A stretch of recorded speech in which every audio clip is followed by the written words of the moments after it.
Katie, are you getting married? I came home and saw several marriage magazines on the dining room table. My wife and daughter were having a serious discussion. They looked surprised to see me. I said, "I'm home," when I came in the door, but they didn't hear me. Katie, my daughter, was staring at me. "We are," she replied, "but I don't want to join you." She spoke to me with spite in her voice, as usual. I was used to it by now. What kind of father would I be if I didn't attend my daughter's wedding? I shot back at her without flinching. My daughter gave me a blank stare, as if to say she wasn't amused. "Well, I guess it's better than only having one parent," my wife joined in saying. "Yes, that's true. Even someone like you is better than no one at all." I reluctantly agreed. Maybe it's a common problem amongst fathers, but my wife and daughter don't think highly of me. In fact, I would go so far as to say they hate me. My wife has been a housewife since we got married, and my 22-year-old daughter hasn't worked since she graduated. I've been supporting them as the sole provider of the family with no reward, but I'm still a member of this family. I decided to change my mindset and do my best for this family. "Have you set the date? Are you going to introduce your partner and their family to us?" I changed the subject. Pressing her further, she said that they were planning to have a small wedding, with only close family and friends. They were planning the ceremony for the following month. Apparently, Katie was already pregnant. She wanted to hold the ceremony before her pregnancy began showing. Her partner is still a student. It reminded me of my past, and I started to feel bitter. I'm your average 45-year-old middle-aged man. Like Katie and her partner, I had gotten my wife pregnant when I was still in college. I was stupid. I dropped out of college to work. I met my wife at a party when I was in college. I was invited by a friend who made plans with some women he'd met at a department store. I went along with him, got drunk, and partied. I woke up in a love hotel the next morning. After hooking up, my wife and I decided to get together. She told me she had gotten pregnant that night, so I dropped out of college and got married. I was able to find a job as a traffic officer. My wife and daughter think it's a lame, unskilled job. But the truth is, it's not only difficult to do, it's extremely demanding. I have to stay under the blazing sun in the summer and go out into the frigid cold in the winter. I'm required to adapt to any situation. Sometimes I even get heckled by passerby and drivers. Even so, I don't dislike the job. I owe it to my boss for hiring me. I get along well with my coworkers. I think Katie was 14 when things turned sour between us. Even before then, Katie would say, "Even a robot could wave at traffic." She belittled me, but I didn't mind. I have a specialized certification for my job. Besides being a paying job, the work is important to our society. My daughter didn't understand that yet because she was still young.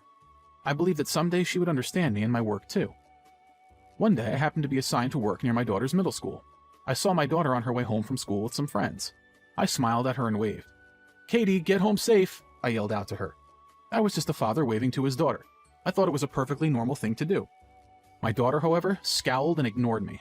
My coworker, who happened to see, commented, "Your daughter's at that rebellious age," and gave a wry smile.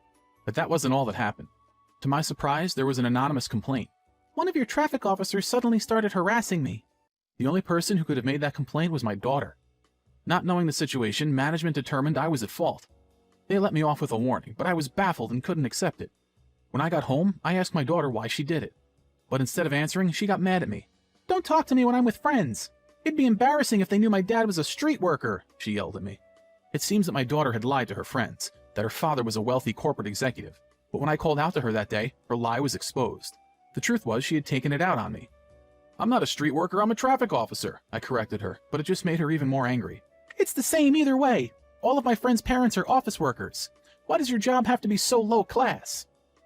Katie, a person's job doesn't make them a good person. Whether they work in an office or they are a traffic officer like me, we all have to work. What kind of job it is doesn't make it important. Our society still needs people who work in the street, I explained to her calmly. But my daughter had already tuned out from the moment she insulted me. Then my wife came over. "Honey, anyone can do what you do. And besides, office workers make more money than you." She took my daughter's side. My daughter gloated that she'd won the argument. "See, I told you your job is at the bottom of the food chain." She dug her heels in and insulted me. Both of them ganging up on me started to get under my skin. "Who do you think is paying for this house?" I snapped at them, and my wife shuddered. I snapped at them, and my wife gave an exaggerated shudder. "Please, don't you go talking down to me. Then who do you suppose is raising the children?" My wife shot back. Thinking back to the number of times she had insulted my job, I couldn't believe she was playing the victim. But anything I did, my wife would pay back 10 times worse, so I held my tongue. Because I held back then, those two began to think they could get away with saying whatever they want to me. Their insults started to get worse and worse. I worked my ass off to provide for my wife and daughter. So why has it come to this? My wife just keeps hounding me with, "Go make some damn money." I was thinking of taking a long-term position that was far away but more lucrative. My wife told me, "I'll stay at my parents' place while you're away, so we'll be all right." My wife and daughter ended up staying at their parents' home. until my wife's brother wanted to move back in and kicked them out. My wife treated me like some relative who just comes to visit sometimes. My wife's parents saw logic and sided with me. They scolded her to treat me more like an actual husband, but my wife's attitude didn't change. Days and months have gone by. My daughter has grown up just like her mom, always insulting me. Recently, if I take even a little extra time to get ready in the morning, my wife starts harassing me. "Come on, get to work. Time to get your useless ass out of the house." My daughter joins in saying, "Smells like ass. You sweat so much our whole damn house stinks. Get out already." It feels like I'm going to get kicked out of the house. I gave up trying to defend myself and just left. My daughter's wedding was already next week.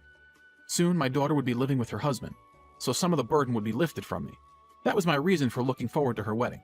But that day, things suddenly took a turn for the worst. While I was at work, I saw my wife out walking, holding hands with a man in a suit. They were far away, so I couldn't see the man's face, but I'm absolutely sure it was my wife. If they were just walking together and not holding hands, I would have thought it was just a passerby who happened to ask for directions. But that wasn't the case. They were clearly being clingy as if they were in a relationship. I'm so perceptive, I knew it right away. My wife was having an affair. I felt my face getting hot. On top of treating me so cruelly, she was dating another man. It made me even more upset to see her with a man in a suit. The reason she'd put me down for doing a working class job was because she was dating a man with a cushy office job instead. It made my blood boil. I would never forgive her. I decided to get proof of her affair. As excited as I was, my anticipation soon turned to worry. My entire salary went to my family, and I had barely anything left. I was far too short on money for a detective or a lawyer. I was still at work, but I desperately started thinking about what I should do. By the time my shift ended, I had thought of an idea. I started to act immediately. First, I reached out to my coworkers to ask for their help. My coworkers each work at different locations, so I mostly got in touch with the ones who work close to my house.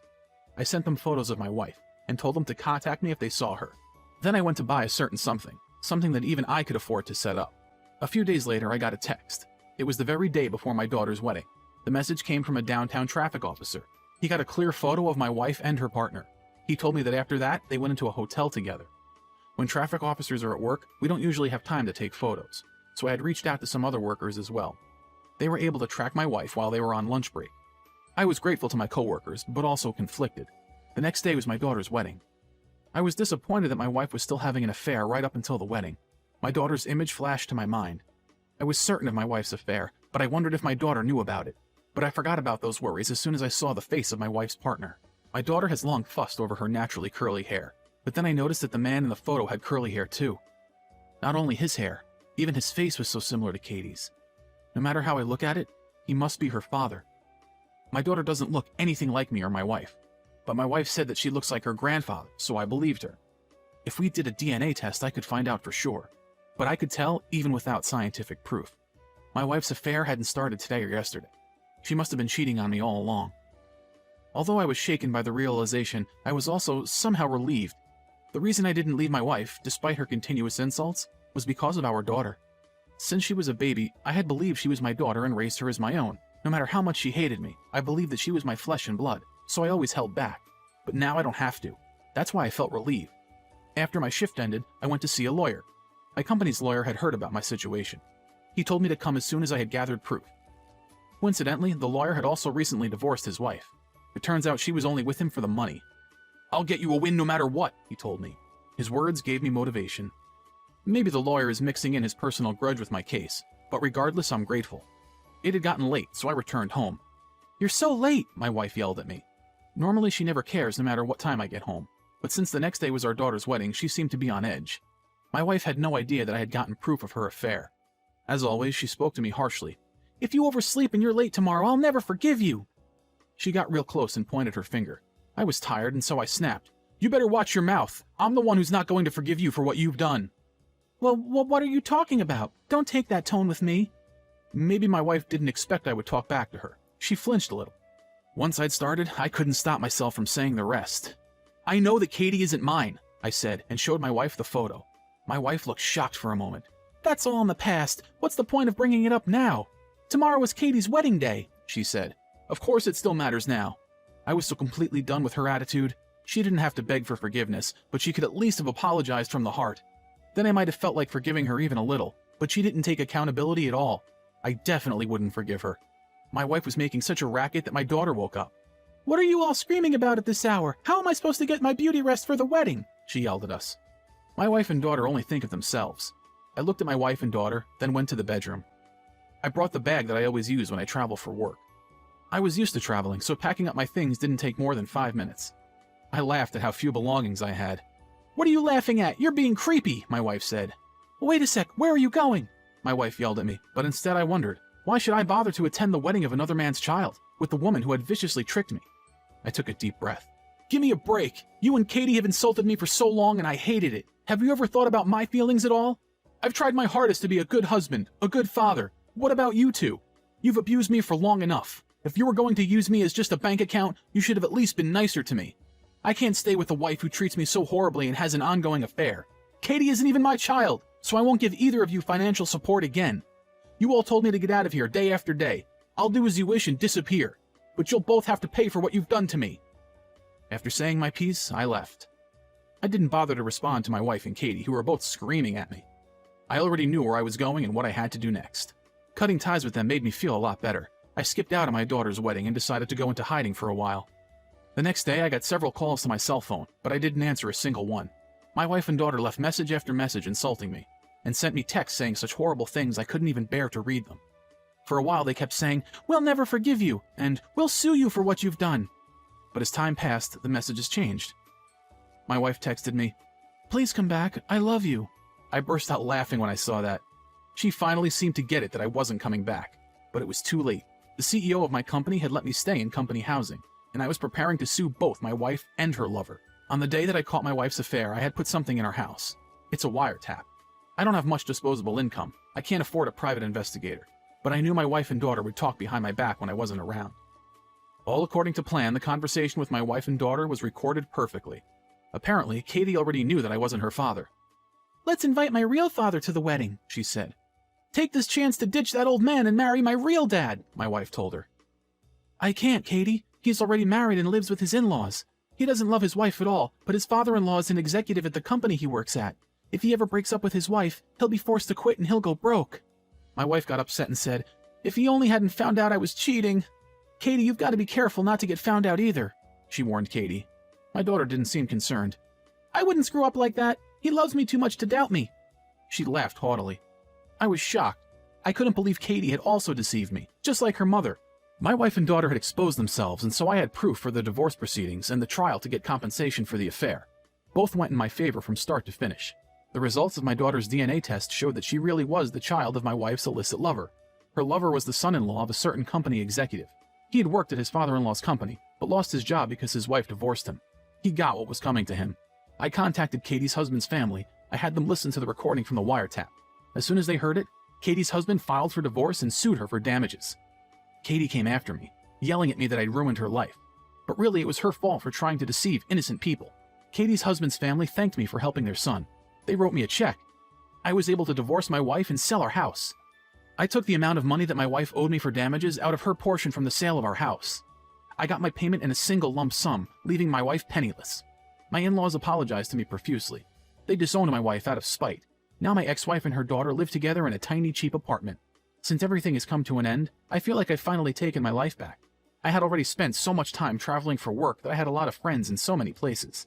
I have so much more free time and money to spare. Sometimes I travel for pleasure. I'm so grateful for this peaceful life where I don't have to be abused anymore.